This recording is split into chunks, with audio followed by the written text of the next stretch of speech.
শ্যাম এবং বিজপুরের বিধায়ক সুবোধ অধিকারী দুজনে রক্তদান শিবিরের মঞ্চে বলছেন যে বিজেপি যারা আগে করতো 2019-এ তারা যে তাণ্ডব চালিয়েছে 2021-এ যদি পরিস্থিতি হয় তাহলে মানুষ রুখে দাঁড়াবে, এটা চ্যালেঞ্জ। আর একটা বলেছে সব বিজেপি যারা বিজেপির কথা বলছে, সাংসদ অর্জুন সিংহ তিনি নাম করে প্রকাশ্যেই বলেছেন মঞ্চে সামনে ভোট, যদি এই পরিস্থিতি হয় কি করে জিতবেন আপনারা? প্রথম হচ্ছে এটা দলের পুরোপুরি আভ্যন্তরীণ বিষয়। আমি দলের কথা বাইরে বলতে ভালোবাসি না। তবে আপনাদের সকলকে আমি দুটো ভিডিও পাঠিয়ে দেবো, এখনই পাঠিয়ে দেবো। 2019-এ কে কোন দলে ছিল ইলেকশনের সময়, আর যে তাণ্ডবের কথা বলছে 2019-এ রেজাল্ট বেরোবার পরে যারা বলছে তারা কোন দলে ছিলেন, আমরা কবে বিজেপিতে জয়েন করেছিলাম ডেটটা দিয়ে, এবং পরবর্তীকালে তারা কবে তৃণমূলে এলো সেটাও আপনারা দেখে নিতে পারবেন। আর আমার পার্শ্ববর্তী অঞ্চলে যিনি বিধায়ক আমার সম্বন্ধে বলে গেছে, তিনি তৃণমূল সম্বন্ধে হয়তো অনেকটাই জানে না। তৃণমূলের যে কজন বিধায়ক আছেন বা ছিলেন আগে, তারা যে উন্নয়নমূলক কাজ করেছে বা করছে সবটাই মমতা ব্যানার্জির নির্দেশ মতো বা দিদির নির্দেশ মতো। এবং 2016 সালে অভিষেক ব্যানার্জি সেনাপতি হওয়ার পর থেকে তিনি যেভাবে সাংগঠনিক কাজ করতে বলেছেন সেভাবেই সাংগঠনিক কাজ করা হয়েছে। তাহলে বকলমে উনি কাকে ছোট করলেন? বর্তমানে 3 বছর হয়েছে ওনারা বিধায়ক হয়েছে, এই 3 বছর যাবৎ যে উন্নয়নটুকু হয়েছে বা হচ্ছে সেটাও কিন্তু দিদির নির্দেশ অনুযায়ী। তাই আমাদের ব্যক্তিগত ভাবে কোনো উন্নয়ন করছি বা করবো বলে আত্ম অহংকার করার জায়গা নেই। যদি উনি বলে থাকে যে তারা নিজেরা করছে, সেটা ওনারা ভুল করছে। যারা বলছে যে আগে এরা উন্নয়ন করেনি, এলাকায় সন্ত্রাস করেছে, এই তারাই হবে। আমার পার্শ্ববর্তী অঞ্চলের বিধায়করা সবসময় নাম নিতে হবে তার তো কোনো মানে নেই। সবার নাম নিতে না মুখে একটু বাধে, কেন রুচি পরিচয় বলে তো একটা জিনিস আছে। কেন ব্যক্তিগত আক্রমণে আমি বিশ্বাসী নই, সেই শিক্ষায় আমি বড় হইনি এবং দলও আমাকে সেই শিক্ষা দেয়নি। আমাদের দলের কিছু ডেকলম আছে, দল বলেছে কারুর সম্বন্ধে কিছু বলতে গেলে সে দলের অভ্যন্তরীণ বিষয়ে কোনো ব্যাপার হলে দলেই বলতে হবে। আমি উচ্চ নেতৃত্ব এবং জেলা নেতৃত্ব যারা আছে তাদের কাছে ক্ষমা চেয়ে নিয়েই বলছি, বারংবার এই যে বলা হচ্ছে যারা 2019 তারা 2019, এই বারংবার বলার ক্ষেত্রে আমি দুটো ভিডিও আজকে পাঠাবো। আর কারা কারা বিজেপি অফিসে গিয়ে স্বেচ্ছায় জয়েনিং করেছিল সেই স্টিল ছবিও আজকে পাঠিয়ে দেবো। বলছি এই যে বারে বারে বলছে বিজেপি সাংসদকে নিশানা করে বলছে, আপনাকে নিশানা করে বলছে, এই যে সাংসদকে কেন তারা টার্গেট করছে বা আপনাদের কেন টার্গেট করছে? এটা তো উচ্চ নেতৃত্বকেই টার্গেট করছে, কেননা উচ্চ নেতৃত্বের নির্দেশেই তো সংসদ জয়েন করেছে আমাদের।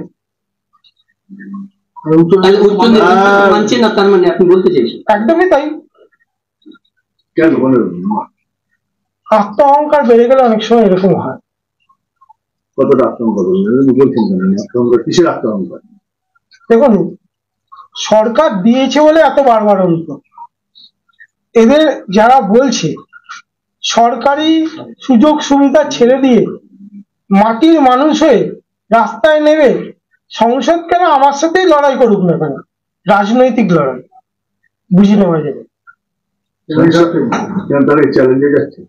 আমি চ্যালেঞ্জে যাচ্ছি যে তারা এরকম বলছে।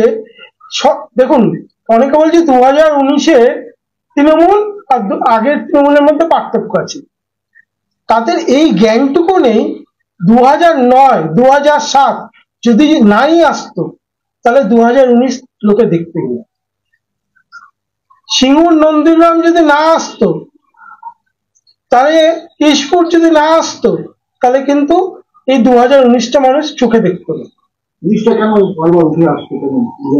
কিছু মানুষ এটা 19টাকে তুলে ধরছে, একদমই তাই। যে তারা চাইছে যে 2019-এ যে বিজেপি তাণ্ডবটা করেছিল সেই তাণ্ডবটাকে সামনে রেখে রাজনৈতিক ফায়দা তুলতে। কিন্তু তাণ্ডবটা তখন যারা বিজেপিতে ছিল তারাই করেছিল। আজকে আমি চ্যালেঞ্জ নিয়ে বললাম, আমি ছবি পাঠিয়ে দিচ্ছি আপনারা, আমি নাম বলবো না, কারণ আমি কারোর নাম বলবো না।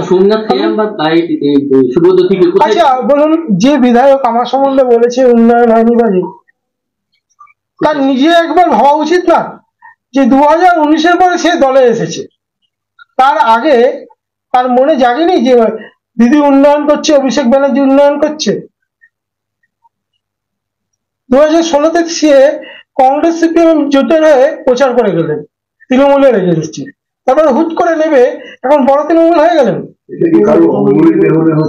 এই স্বাভাবিক বলতে হবে না, আমি জানি উনি অসুস্থ, খুবই অসুস্থ এবং একটু ডিটোরেট করছে, এইটুকু বলতে পারি। হ্যাঁ, দল থেকে খোঁজ নেয়, দিদি নেয়, পার্থদা নেয়, অর্জুন দাও নেয়, দলের সিনিয়র অনেক নেতাই নেয়। স্থানীয় যারা পুরনো তৃণমূল তারা নেয়, নতুন তো যারা তৃণমূলটা গঠন করেছিল তারা তো সামনের সারিতে কেউই নেই এখন। যারা ক্ষমতায় আছে তারাই জানে। ছড়িয়ে দেওয়া হয়েছে না কাজ করতে পারছে না সে বিষয়ে আমি কি বলতে পারবো না। দলের পুরোপুরি আভ্যন্তরীণ বিষয়, বয়সজনিত কারণ হতে পারে, বা রেসের ঘোড়া অনেক সময় কি হয় জানেন তো, যে ভালো ঘোড়া এসে গেলে সে পিছিয়ে পড়ে। বিশপুর এক সময় শুভ্রাংশুর ঘর ছিল, সেই ঘর এখন কি অবস্থা রয়েছে? আমি বিশপুরের মাটিতেই বড় হয়েছি, বিশপুরেই আমি পড়াশোনা করেছি, বিশপুরেই আমি দেহত্যাগ করবো, এইটুকু বলে দিতে পারি। বলছে এই চ্যালেঞ্জ কি নিচ্ছেন যে যারা চ্যালেঞ্জের ব্যাপার না, এটা রাজনৈতিক বিষয়, রাজনৈতিক ভাবে এর চ্যালেঞ্জ নেওয়া হবে এবং রাজনৈতিক ভাবে এর মোকাবিলা করা হবে। আমি ক্রিমিনাল নই, আমি বোম বাঁধি না, আমি পিস্তল চালাই না, আমি মার্ডার কেসে কোনোদিন জেলও কাটিনি। বারবার সাংসদকে কেন নিশানা করছে সাংসদ অর্জুন সিং? মানুষ কাকে নিশানা করে? যাকে ভয় পায় তাকেই তো নিশানা করে। কাকে ভয়? সংসদকে নিশ্চয়ই ভয় পাচ্ছে। কারা পাচ্ছে আপনি তো বললেন। ঠিক আছে, আপনি মনে করেন ওরা আতঙ্কে ভুগছে এখন? একদমই তাই। সাংসদ যদি আবার আগের মতো ফর্মে ফিরে লোকের পাশে দাঁড়ায়, কাজ করে, এলাকায় এলাকায় ঘোরে, তাহলে তাদের তো যে আত্ম অহংকারের জায়গাগুলো তৈরি হয়েছে সেগুলো কমে যাবে। দাদা একটা প্রশ্ন আসছে, সাংসদ কাস্টাপাড়ায় যাচ্ছে বিভিন্ন সময় এবং পুরনো যারা তৃণমূল তাদের নিয়ে বিভিন্ন জায়গায় মিটিং করছে, বিভিন্ন জায়গায় কর্মসূচি করছে, সেটা নিয়েও আপত্তি বলছে যারা তারা সাংসদ যাদের নিয়ে তারা প্রত্যেকেই যারা বলছে তারা তৃণমূলটা সম্বন্ধে জানে না। আমি প্রথম দিন বললাম, প্রথম সময় থেকে বলে এসেছি তৃণমূলটা কারা কারা করতো।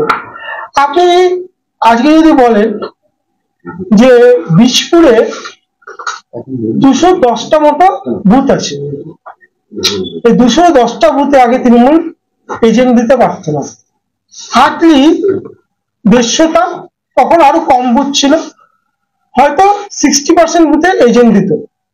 সিপিএম এর অত্যাচারে এজেন্ট দেওয়ার ক্ষমতা ছিল। সেই বুথের এজেন্ট গুলো কারা কারা হতো সেই নামটা এখনকার যারা দায়িত্ব আছে বলতে পারবে? হ্যাঁ, এটা আমি বলতে পারি। বিশপুরের যে দুজন টাউন প্রেসিডেন্ট আছে তারা পুরনো দলের কর্মী, কিন্তু বাকিরা যারা নেতৃত্ব দিচ্ছে তারা কেউ বলতে পারবে? আমি সেটাও ছেড়ে দিলাম, যে বিধায়ক আমার সম্বন্ধে বলে গেছে তার জগদ্দল বিধানসভার পুরো এলাকাটা সম্বন্ধে সে সবটা জানে। আর আজকে আমি আর বেশি কথা বলবো না, আমি জগদ্দলে গিয়ে জগদ্দলের বিধায়ক সম্বন্ধে কিছু বলে আসবো। সবাইকেই জানাবো এবং জগদ্দলে গিয়ে জগদ্দলের বিধায়ক সম্বন্ধে কিছু বলে আসবে, দল যদি পারমিশন দেয়। আপনার দলের সাংসদকে পাল্টিবাজ বলে আখ্যা দিচ্ছে। আমি ওই যে ভিডিওটা পাঠাবো বললাম না, ভিডিওটা দেখে নিন, তারপর কে পাল্টিবাজ আর কে জিমন্যাস্টিক করে দুটোই বুঝে যাবে। অপমানিত বোধ করলেন কালকে বলার পর? দেখুন, রাজনীতি করতে হলে মান অপমানের জায়গা থাকে না, আর কেউ শত্রু হয় না, কেউ বন্ধু হয় না, এইগুলো প্রশ্ন অপ্রশ্ন। দলের সংসদ তো আপনাদেরই সংসদ, সেখানে কোথাও গায়ে লাগে একটা সাংসদের নামে প্রকাশ্য মঞ্চে দলের বিরুদ্ধে বলছে? কারোর সম্বন্ধে বলা যেতেই পারে, কিন্তু দলের অভ্যন্তরে সেটা বলা উচিত, দলের বাইরে গিয়ে নয়, মঞ্চে দাঁড়িয়ে নয়। একদমই না, আমি মনে করি ঠিক না। উচ্চ নেতৃত্ব এটা কিভাবে দেখবে সেটা না, কারণ আজকে যে আমি প্রেসটা করছি এটাও আমার ঠিক না, আমি ক্ষমা চেয়ে নিচ্ছি দলের উচ্চ নেতৃত্বের কাছে। কেননা দলের সম্বন্ধে কিছু বলা হলে দলের ভেতরে আগে বলা উচিত। না না, কাঁচরাপাড়ায় পাল্টিবাজ নেতারা থাকেন, বড় বড় পাল্টিবাজ, কাকে বোঝাতে চাইছেন? জানি না, উনি ভালো জানে। কাঁচাপাড়ায় উনি হয়তো আগে অনেক দিন এসেছে থেকেছে। কাঁচাপাড়াতে তার এক্সাইট ব্যাটারি না যে ওইখান থেকে কিছু পাওয়া যাবে। কাকে উদ্দেশ্য করে বলবো আমি জানি না।